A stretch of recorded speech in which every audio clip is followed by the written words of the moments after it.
You're listening to The Martin Houston Show on Tide 100.9 in Tuscaloosa. Zaxby's Sensation Salad is so much more than a plain old salad. It's a salad, which begs the question, at what point does a salad stop being a salad and become a salad? Is it when you add Zaxby's fried chicken to it? Crunchy wontons? Asian slaw? Citrus vinaigrette? Teriyaki glaze? Sweet and spicy sauce? Or is it when you top it all with a handmade perfectly fried egg roll? Without a doubt, the egg roll. The Sensation Salad, only at Zaxby's. Tuscaloosa and W265CG Tuscaloosa, a Town Square media station. Tide 100.9 and streaming on the Tide 100.9 app. From the Fox Sports Studios in Los Angeles, here's Eddie Garcia. In postseason baseball, all four divisional series were in action in the National League. The Mets close out the Phillies with a 4-1 win.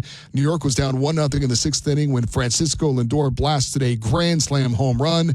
Jose Quintana tossed 5 shutout innings. He and 3 relievers combining to allow 1 run on 4 hits as New York wins the series 3-1 to advance to the National League Championship Series. They await the winner of the Dodgers-Padres series. LA with an 8-0 win in San Diego. Homers for Mookie Betts, Will Smith, and Gavin Lux in the victory as LA used 8 different pitchers to shut out San Diego. That series is tied at 2-2 a deciding Game 5 Friday in LA.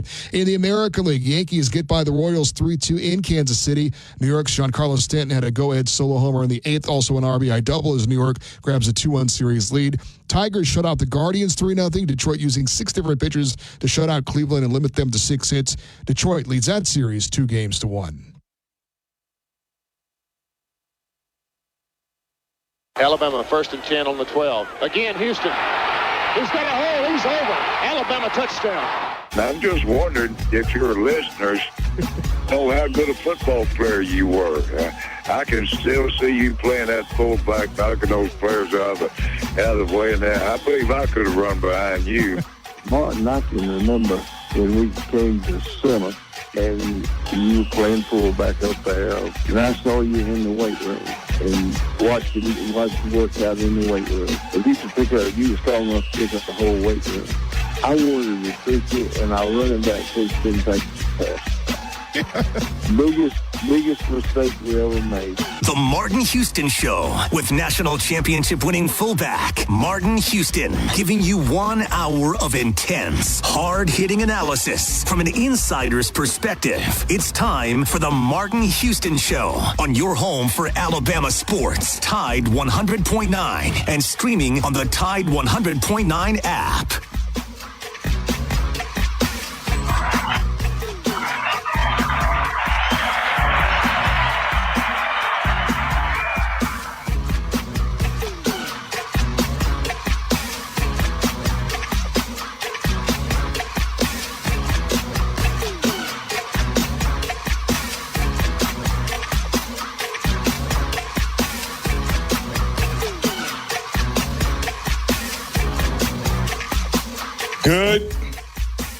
Good morning. Welcome into the Martin Houston Show on Tide 100.9, 1230 AM WTBC. It is the Martin Houston Show with Martin and Xavier, powered by Box Eye Care. We're live, local, and ready to get things rolling right here on your home for Alabama sports, Tide 100.9 and 1230 AM. We are absolutely ready to get things rolling and invite you to get in on the conversation at 205-342-9904, 205-342-9904. That is the Empowerment Strategies and Solutions hotline. Our playbook for today is NLI, not NIL, NLI, transfer portal window, recruiting news, injury report. How will South Carolina attack the Tide?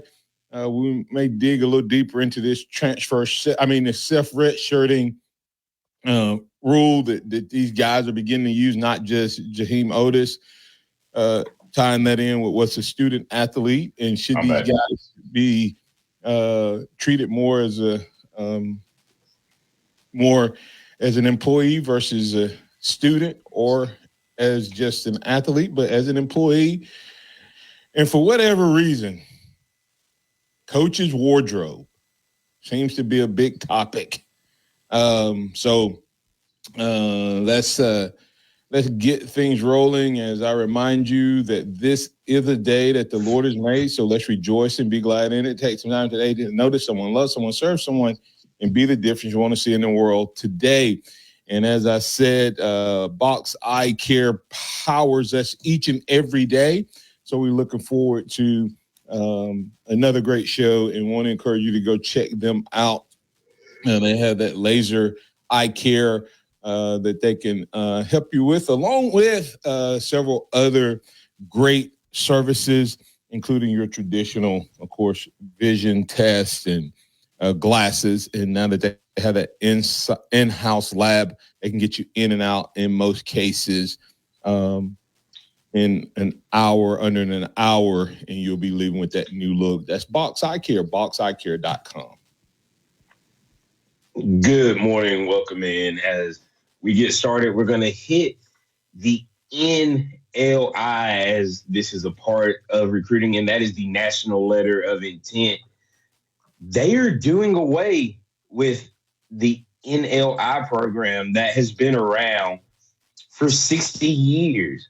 And for those who don't know necessarily what the NLI is, it is the binding agreement that many recruits have signed starting that's been going on for generations, and that is going to be replaced now with financial aid and binding agreements between the schools, as there was a settlement between the House and the NCAA that is going to allow student athletes more than $20 million to be paid annually. So this is, once again, part of, I guess, what you look at in NIL as they're looking at the changes in the amateurism of college sports. What are your thoughts about this? You know, this is something that you signed, 36 years ago, and while you were at Alabama. But as the rules have changed now, even the way young men and women are signing to go to college is changing now. Well, I think I did not realize that it happened. That's a topic you brought to the table. So you're going to have to talk a little bit more on what your thoughts of it as I'm catching up on it. But first of all, NIL's been gone, right? I mean, NLI. I mean, what agreement exists in college football today? I can go to your school. I can leave in the middle of we have a guy that went to school, came back in the middle of a semester, and is starting for us. You have guys redshirting themselves after 4 games or 3 games or whatever. You have guys who are on their 5th school in 4 years. You have guys who are playing in their 9th year at Miami. What agreement or binding agreement has there ever been in reality? So let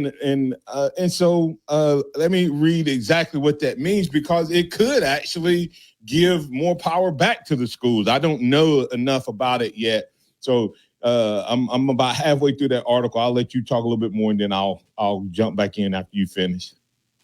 Yeah, I mean, it's an interesting take, and this was something that has been going on for a little while. Them trying to figure out the rules and how they're going to change things.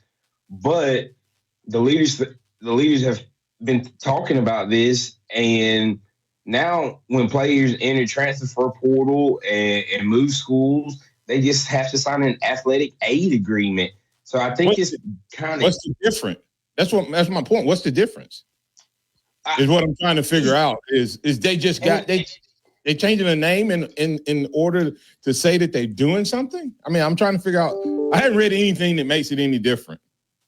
That's what I'm still trying to figure out as well. As I've looked through this since yesterday when I saw it, but it just seems that this is less.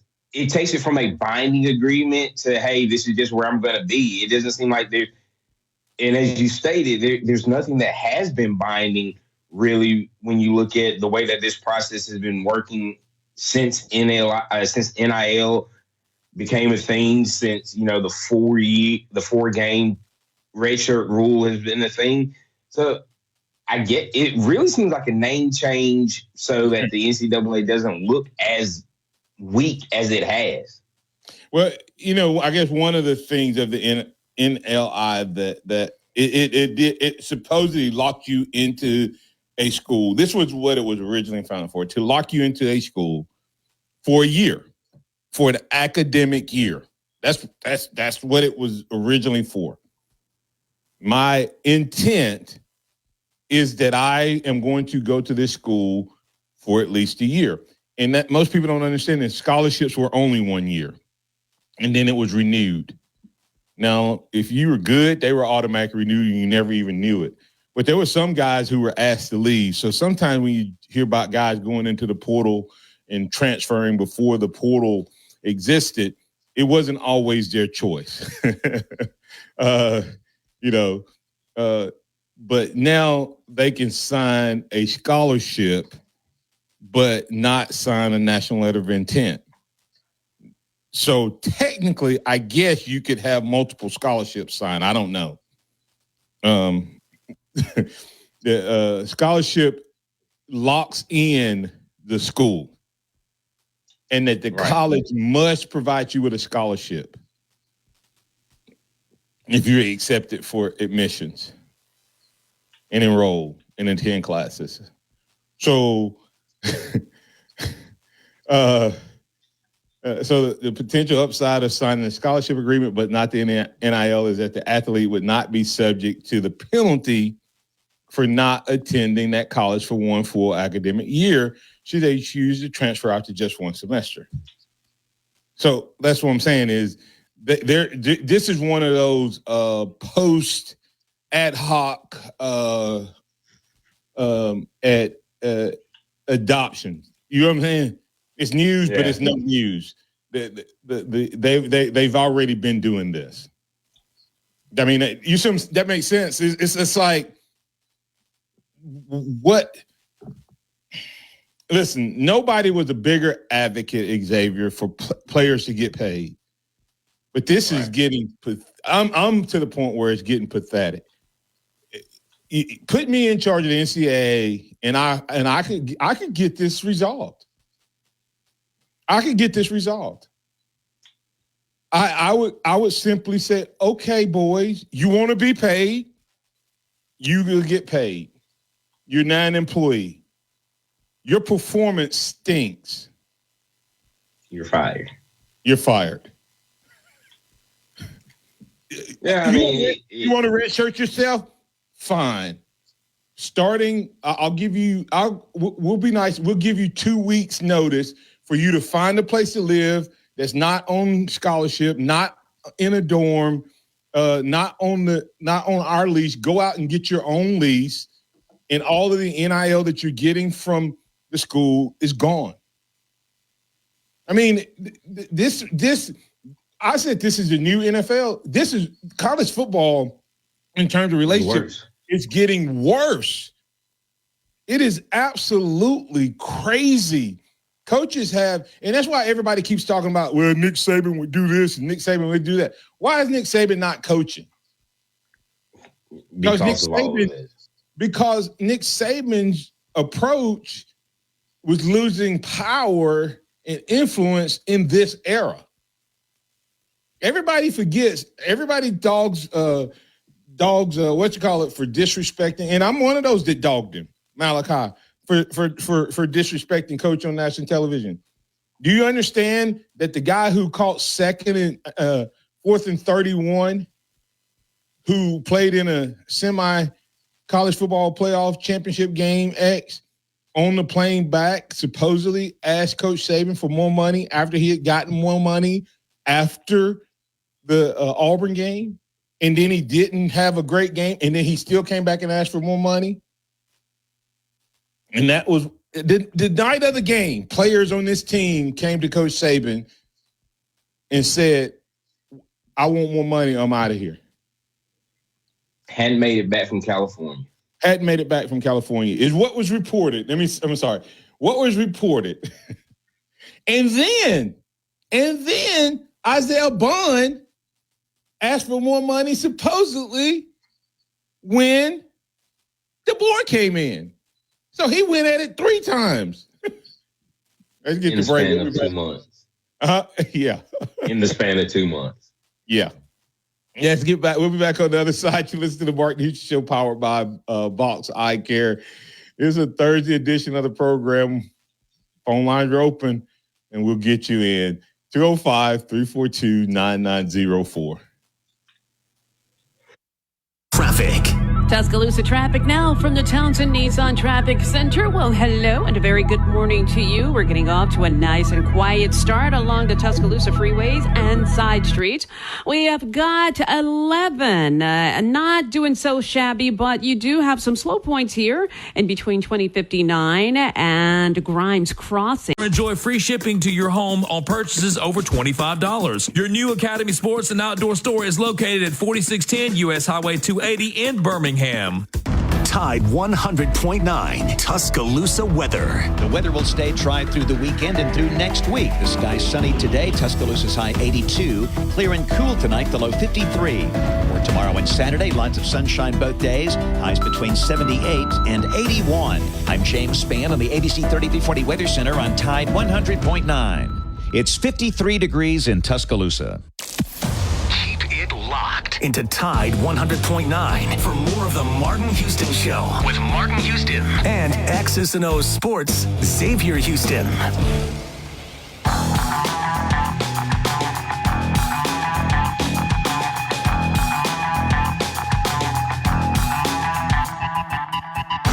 Timberland in West Alabama or East Mississippi, North River Timber Company has you covered. Since 2011, Courtney White, a registered forester, along with his expert Welcome team, back into the Martin Houston Show. 4 West Alabama We're so counties. glad to have you comprehensive timber management plans, reforestation services, and appraisals. So make sure Courtney you White join says us for the timber is like continued money in the conversation. bank. Don't let your investment Thanks, go guys, and we will unrealized. roll it Call over North to River you, Timber X. Company today. Email them at northrivertimberco@gmail.com or call 205-242-5127. Welcome back into the Martin Houston Show. As we kick off this second quarter, we will continue this conversation. But before we do that, we've got Chuck Hunt on the Empowerment and Strategy Solutions Hotline. How you doing this morning, Chuck?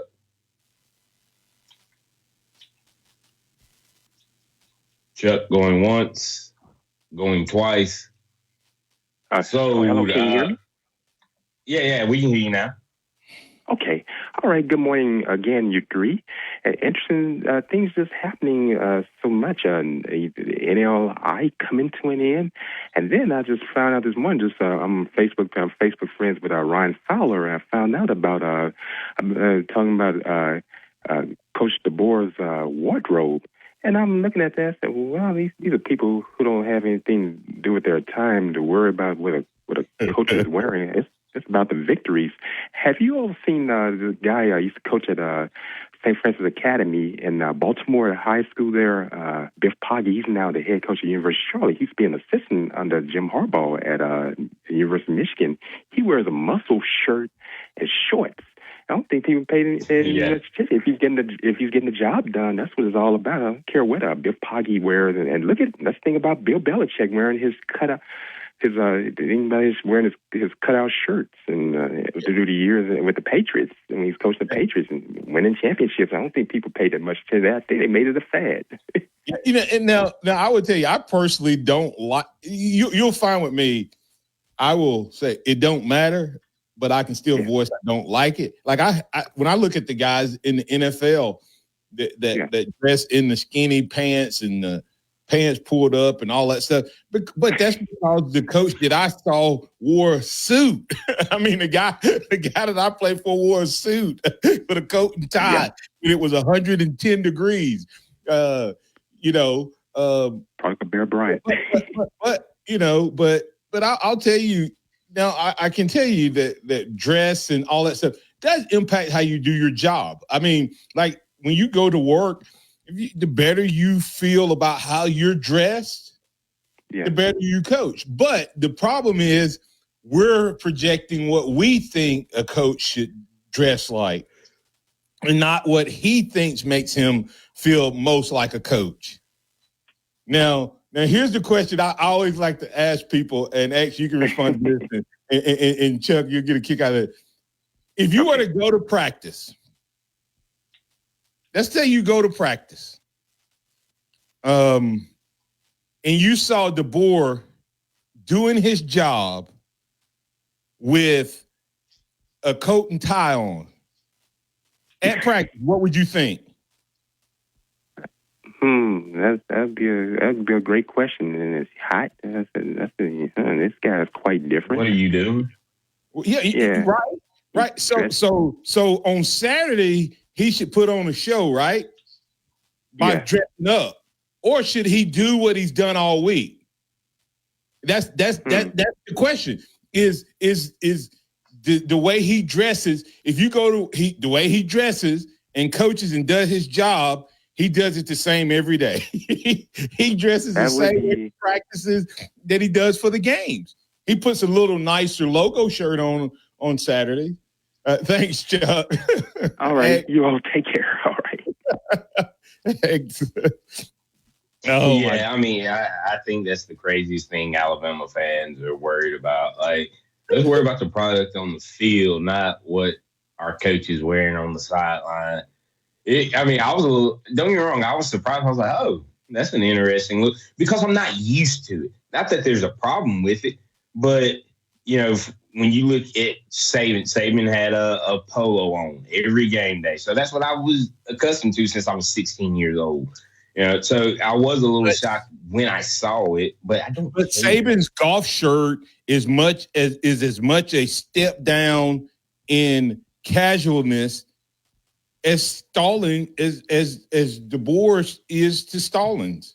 I mean, Saban to Stallings is as much of a dress down as DeBoer is to Saban. Right. And so, I mean, I don't really care. J-Rob wants to get on that part of the conversation too as well. How you doing this morning, J-Rob? Good morning, guys. I hope all is well. All is well. All is good.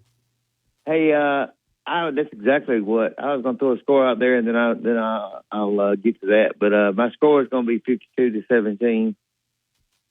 Time of possession. There's nothing wrong. There's nothing wrong with our offense at all. Time of possession. South Carolina's time of possession. Oh, okay. I'm being messy, J-Rob. That's out there. Let's see. I say 23 minutes. All right.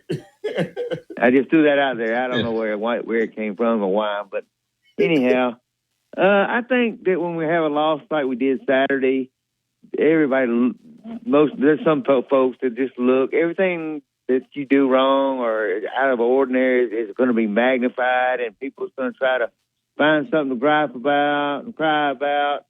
I have no problem with what Coach wears. I don't care if he wears overalls. As long as he's got Alabama on, I don't care. He just needs to get the job done. That's all I care about. Yeah, hey, if we beat Vanderbilt, is anyone complaining? Well, I take it back. No. There have been people complaining about his wardrobe since day one. I take it back. Alabama folks did complain. Even when we won, they complained about his wardrobe. and magnified this week. Those people don't watch football games. They look at other things. That kind of stuff is important to them, not football. Football is what the number one thing that's important to me, getting the job done. You know what I mean? Hey, we get it.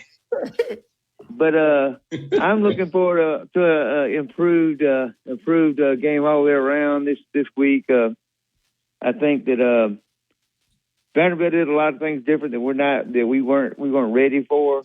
And even if South Carolina comes in and tries to do some of that stuff, I think that we will be ready for it. And I'm just looking forward to putting this last week behind us, improving every week, taking it week by week, and winning some football games. Appreciate you, J-Rob. Y'all be good. Roll Tide. Roll Tide. Roll Tide. No, and that's what matters. Bama getting the win. I don't care about what our coach wears. I I care, but I don't care if it's football and Alabama related. I don't want to, you understand what I'm being funny. I don't want to come out there in no miniskirt. But that's true. That's true.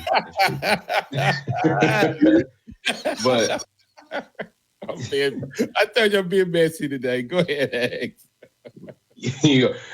We've got some recruiting to get into, but before that, I know Robert was calling in and wanted to finish up the NLI conversation. How you doing this morning, Robert? Hey guys.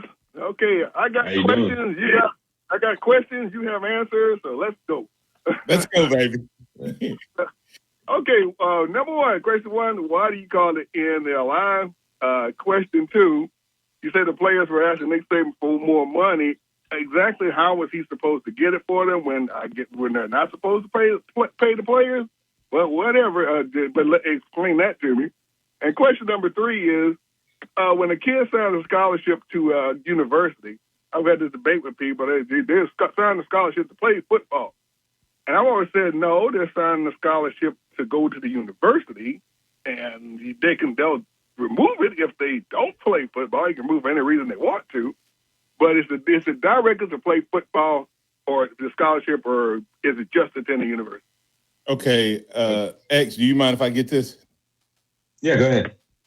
NIL is National Letter of Intent. And to break that down, it's a letter you sign to let the entire nation know that you intend to attend a university for an academic school year. Okay. Okay, so that's what NLI is. National Not Letter to play of football. Not to play football, to attend You university. attend a school for an academic school year. Okay. During that academic school year, in exchange for that, you're going to be a student. That's why they call it student athlete. That intent was that the school is going to compensate you for your schooling, okay? Not for your football, right? Yeah, that's what I kind of figured. That's what it was for.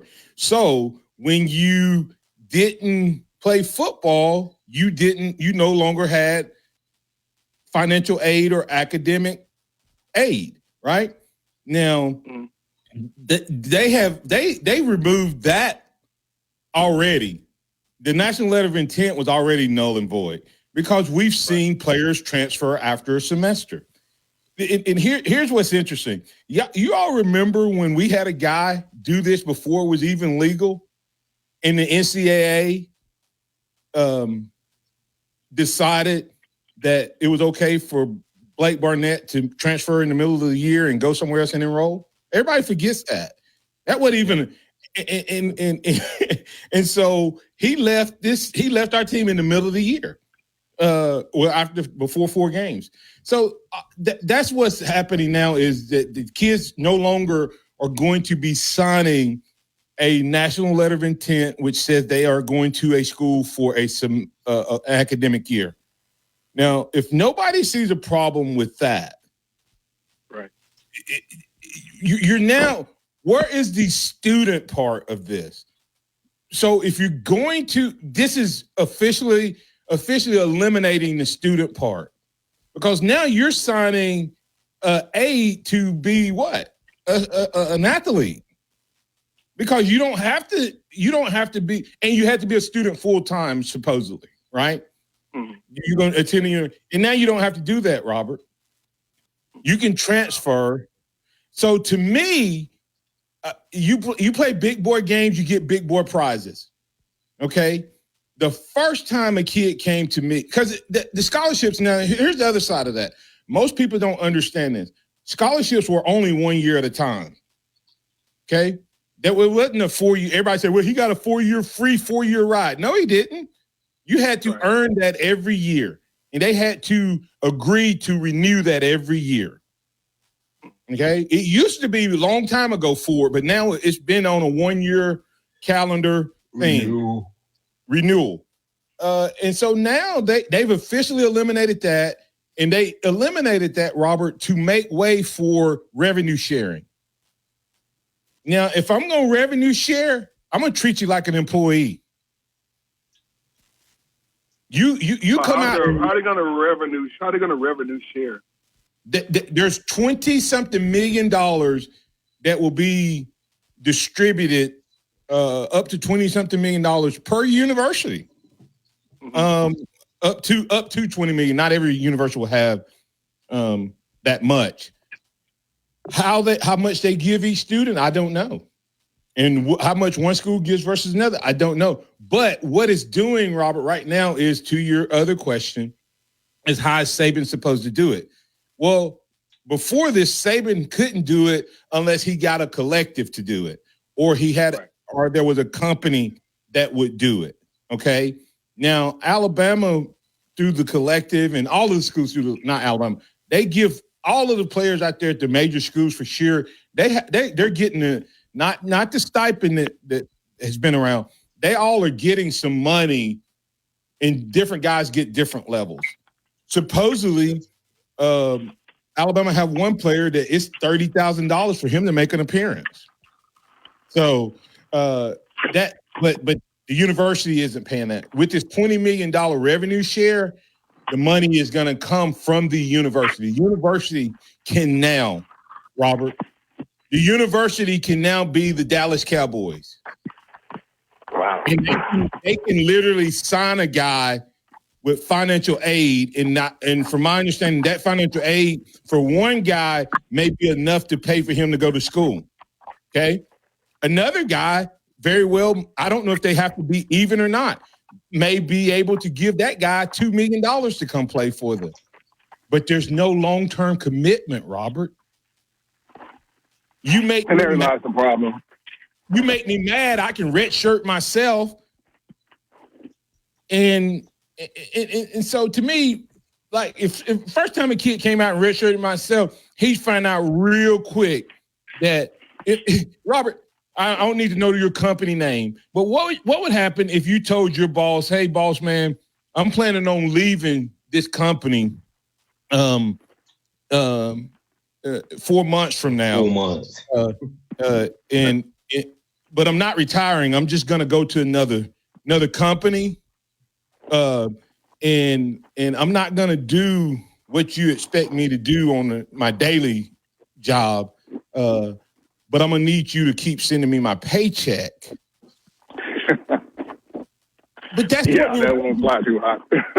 That's what we're raising a generation of people who used to be, and we way over break, Robert. But listen, Robert, think about this. Who did companies used to say, man, that's the dude I want to hire if it was a competition? They would look at an athlete and go, I want that athlete because he's been through adversity. He fought through it. He stuck to a commitment. He understands commitment. Now we're raising a whole generation of athletes, man, that are saying, "Oh, it's tough. I quit." Well, these people are going to go to their jobs expecting to be treated the same way. Man, too many of them do already. Even when they're not athletes. That's what I'm saying is, but the one group that you used to be able to say a few years ago, even though a lot were already thinking that way, was still an athlete. Used to think at least he's committed. He's been through adversity. He's learned to fight through it, so I don't have to worry about him quitting if things go bad. Now anyway. That answer your question, man. You got to score for me, Robert. Yeah, and you can answer the other question on the break. What's that final question? Make sure I get it right. And it was they said what they do about it? What's the LRI and man, I forgot myself. I don't know. That's good. I appreciate it, man. And whether they're students, right? I mean, oh yeah, but you answered that one anyway for me when you answered the LRI. Okay. Hey, you got a score? All right, good. Oh yeah. I'm with you. Last call. I think we come back. I'm going to go 42-14. But it's going to take beating Texas and win the SEC championship game to overcome that loss advantage. What's South Carolina's time of possession? 29 minutes. All right. Thank you, sir. I got it. All right. Hey, we'll be back on the other side. You listen to the Martin Houston Show with Martin and Xavier. Tide 100.9 traffic. Tuscaloosa traffic now from the Townsend Nissan Traffic Center. Well, hello and a very good morning to you. We're getting off to a nice and quiet start along the Tuscaloosa freeways and side streets.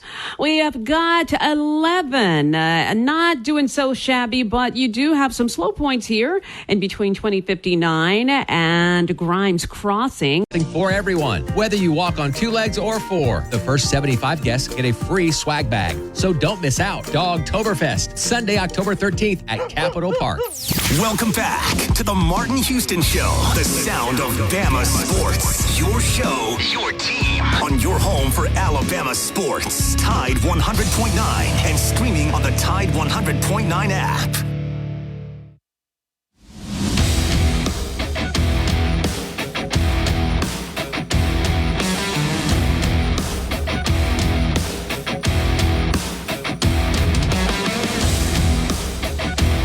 Welcome back into the Martin Houston Show. We appreciate all that you do to make this possible each and every day. Dixie Battery Supply takes care of all of your battery needs. Find the commercial batteries you're after and never feel powerless again. Come check out our Northport and Tuscaloosa locations or call us at 205-758-9190. And once again, power up all your devices by using Dixie Battery Supply, DixieBatterySupply.com. They offer reconditioned batteries starting at $39.99, and you will find all the batteries you need. And don't forget to ask us about our golf carts. That's Dixie Battery Supply.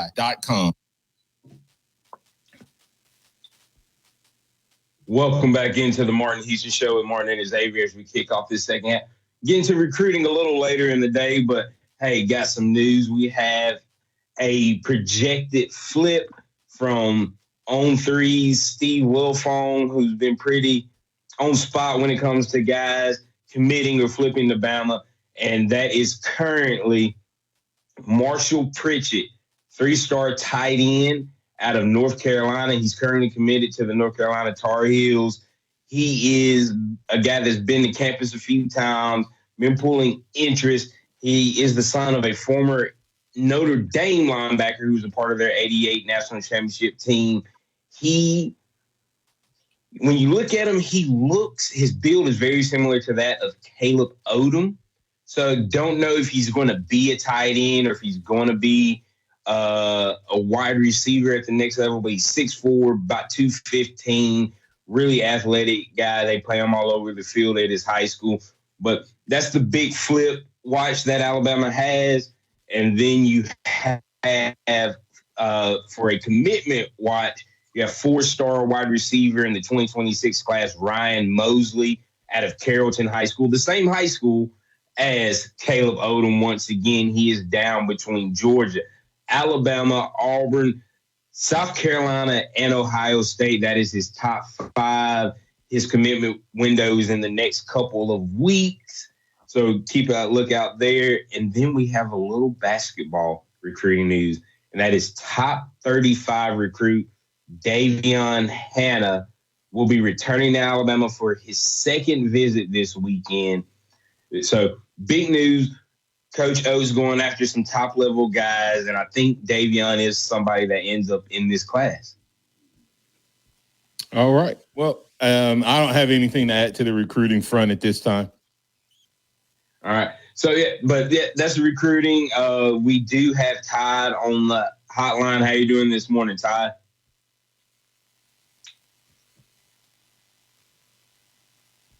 Todd, you still with us? All right, going once, going twice. Can you hold on? Can you hear me? Can you hear me? Got you now. Okay, sorry about that, guys. Good morning, X. Good morning, Martin. I believe that the biggest challenge this coaching staff has right now is, I don't know if anybody's talked about it, thinking about it, said anything about it, is the mindset of the team playing on such a big stage in front of 100,000 and winning that game in the way it happened at Georgia against Georgia, and then the extreme low of this past Saturday they experienced. Not only the players but the coaches. Man, it's about a mindset.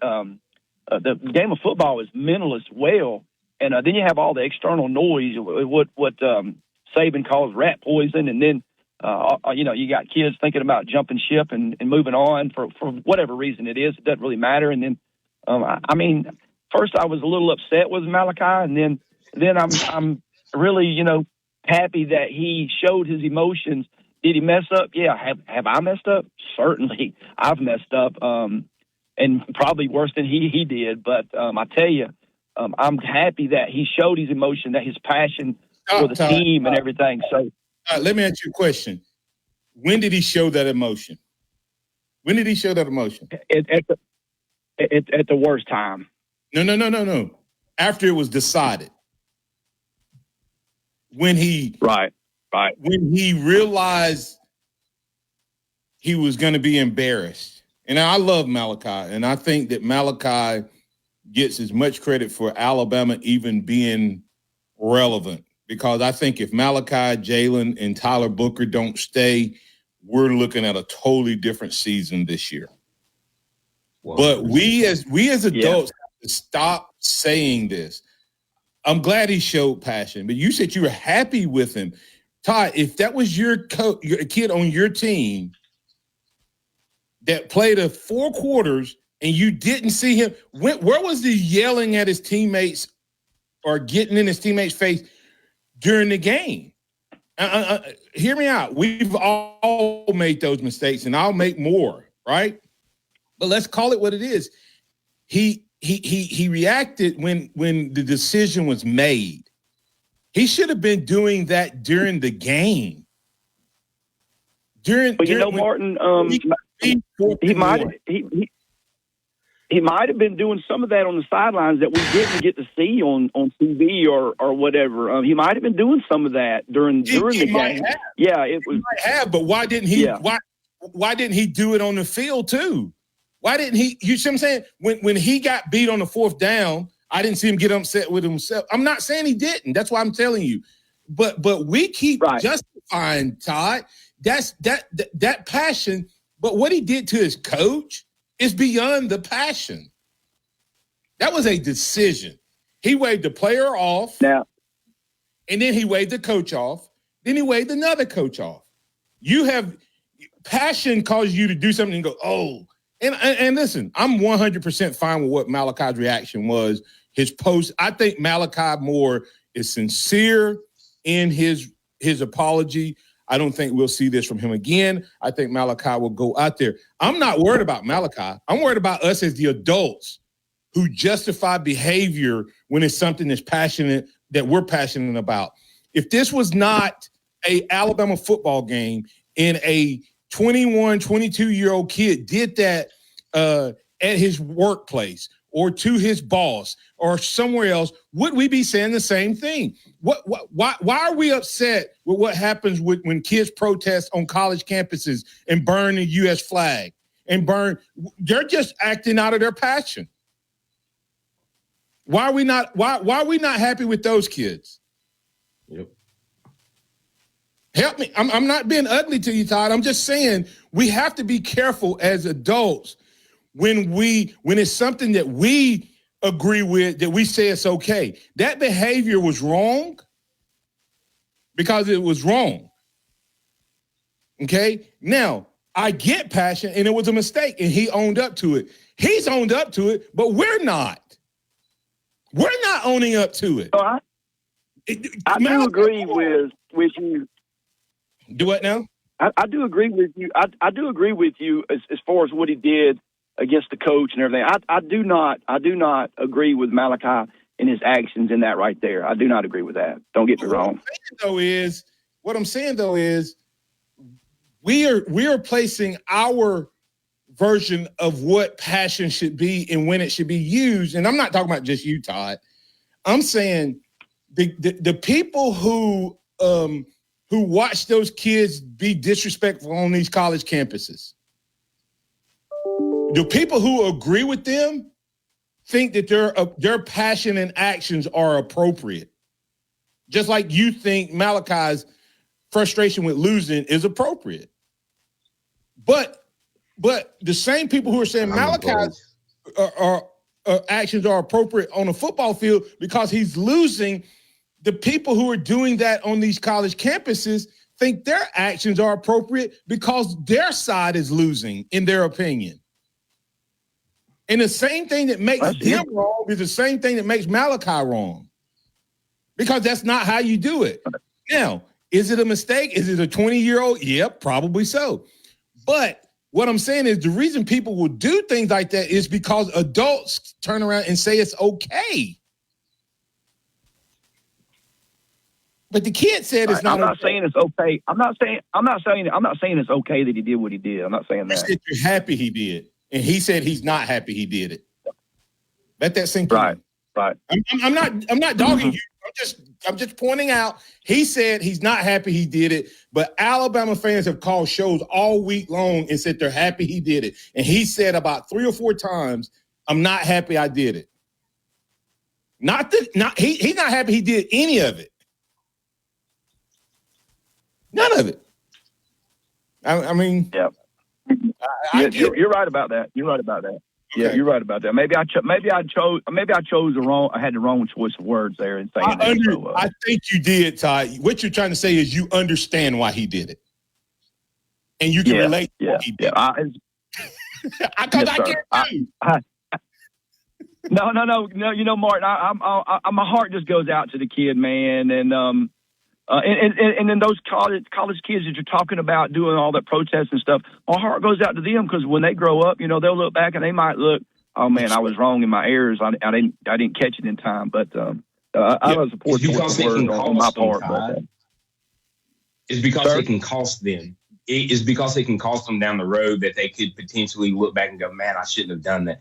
Now, I'm not saying that this is going to cost Malachi an NFL career or anything like that, but this is a decision that he's going to have to answer to at the combine and on these visits. Hey, why did you respond that way? What made you do those things? And so he's going to have to answer for it later. The repercussions later on down the road are still possibilities of that. Something coming up. It's most definitely. You're right, X. All right. Hey, Todd, thanks. We're going to get out of here, and we're going to be really quick break. We'll be back on the other side for the Harvest Church 2-minute one. Thanks, Todd. Go inside the Alabama Crimson Tide with the Gary Harris Show. Hey, everybody, it's Gary Harris. Thursday morning at 9 a.m. on the Gary Harris Show. We are packed and ready to coach Ellis Johnson. Man, he breaks down SEC football like no other, and we'll have a lot to break down. Plus, D. Orlando Ledbetter with the Falcons Report. Atlanta is on a roll in the NFC South, and Jeff Spiegel will join us as well, plus your phone calls. That's the Gary Harris Show, Thursday morning at 9 a.m. Catch the Gary Harris Show Monday through Friday, 9 to 11 a.m. on Tide 100.9 and Tide100.9.com. Tide 100.9 Traffic. Tuscaloosa traffic now from the Townsend Nissan Traffic Center. Not bad at all for your Tuscaloosa travels on your freeways and side streets. Right now I'm taking a look at Culver Road, and it's a little spotty right here between 29th Street and Lee Road. Otherwise, traffic looking good on Lurleen Wallace. That's pretty clear as a bell. Zaxby's Sensation Salad is so much more than a plain old salad. It's a salad, which begs the question, at what point does a salad stop being a salad and become a salad? Is it when you add Zaxby's fried chicken to it? Crunchy wontons? Asian slaw? Citrus vinaigrette? Teriyaki glaze? Sweet and spicy sauce? Or is it when you top it all with a handmade perfectly fried egg roll? Without a doubt, the egg roll. The Sensation Salad, only at Zaxby's. Scoreboard Show from 10 to 11 p.m. The last Scoreboard Show is brought to you by 4th District Congressman Robert Adderholt, Bevel State Community College, 1225 Sports Bar, and Taco Casa. It's time for the Martin Houston Show. With the same hard-hitting, no-nonsense approach in which he played the game, Martin will take you inside the locker room, down on the field, and across the goal line with his in-depth analysis.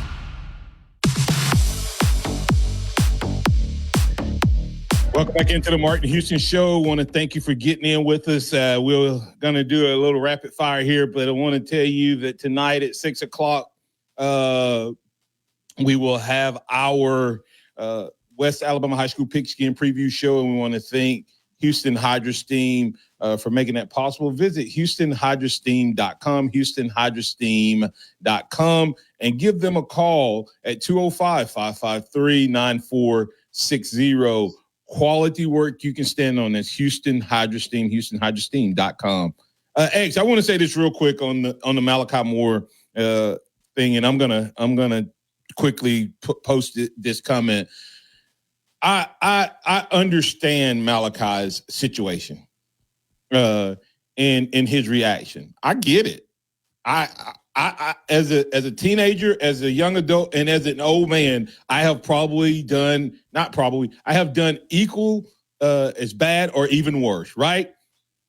My problem is all of the people who out here who complain about this generation of millennials and whatever the next term is, complain about the disrespect and lack of respect in response to authority and understanding that this generation have, yet they're the ones calling up to the shows and saying, hey, I'm okay with it. And then Malachi is like facing the music going, no, it's not okay. I was wrong. I shouldn't have done it. I was disrespectful how I behaved. I was disrespectful how I responded to my coaches. And someone that was at the media day said that he chose to walk himself out and face the media the second time. It wasn't the school. He wanted to address it. That's right. And that's problem. How it should be. Right. And that's a young man taking accountability for a mistake and decision that he made. And I think that's a good look. And that's how we should be. And I don't agree with everybody calling in the show saying, hey, this is okay because it's passion. There's controlled passion, controlled aggression, and he has to do better in that. And I'm sure he will. Right. But just real quick, Pat, I know you had a question for recruiting. How you doing this morning? Got to make this quick. Yeah, good morning. That wanted to talk about Brooks, Lazar Brooks. That he last summer or this past summer he clocked a 4.4 at Alabama. He recently clocked a 4.3. He recently was clocked at 22.1 miles an hour on the football field.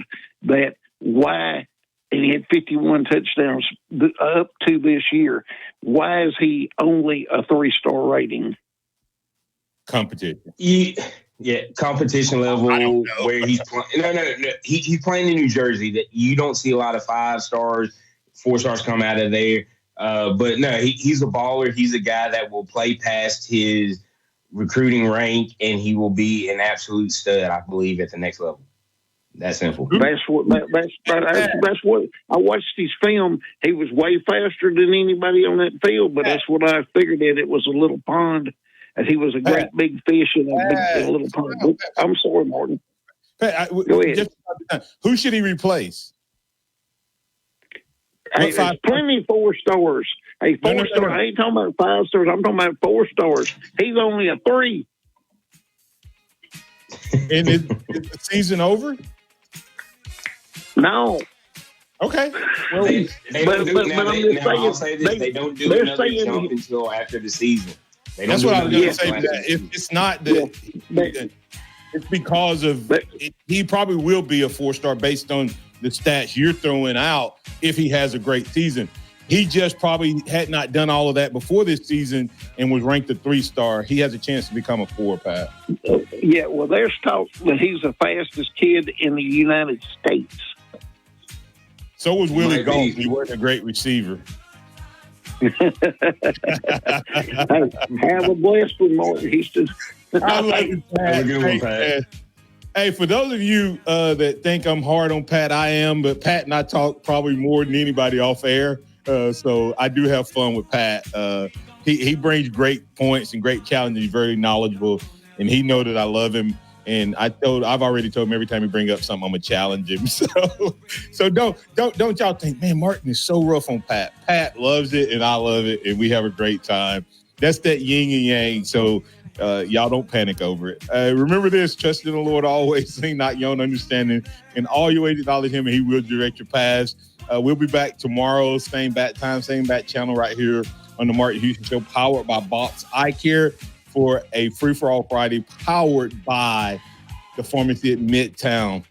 Martin Houston, that's Xavier Houston, and that's Chase Brumfield. We'll be on tonight at 6 o'clock, same bat time, same bat channel, for the West Alabama High School Pigskin Preview Show. Thanks, and roll tide, everybody. Appreciate you.